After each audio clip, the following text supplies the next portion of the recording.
बघूयात पुढची बातमी। अकोल्यामध्ये अजित पवार आणि एकनाथ शिंदे हे किंग मेकरच्या भूमिकेत आहेत। अकोल्यामध्ये शिंदे आणि अजित पवार यांचा प्रत्येकी एक नगरसेवक निवडून आलाय।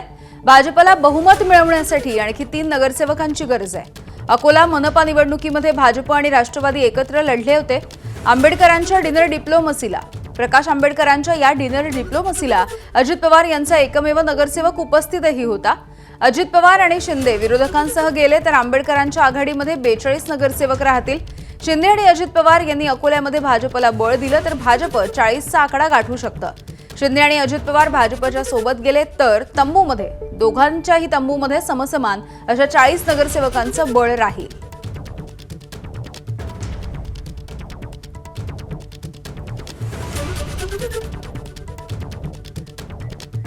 तर याच अकोला महानगरपालिकेमधलं पक्षीय बलाबल नेमकं काय आहे जाणून घेऊया।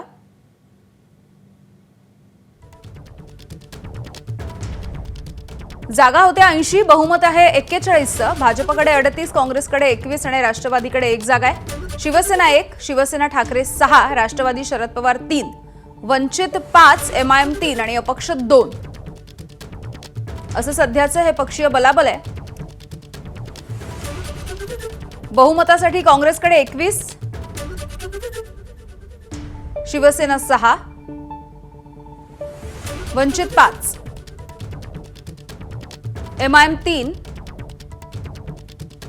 राष्ट्रवादी शरद पवारांच्या गटाला 3 जागा, अजित पवारांच्या राष्ट्रवादीची 1 जागा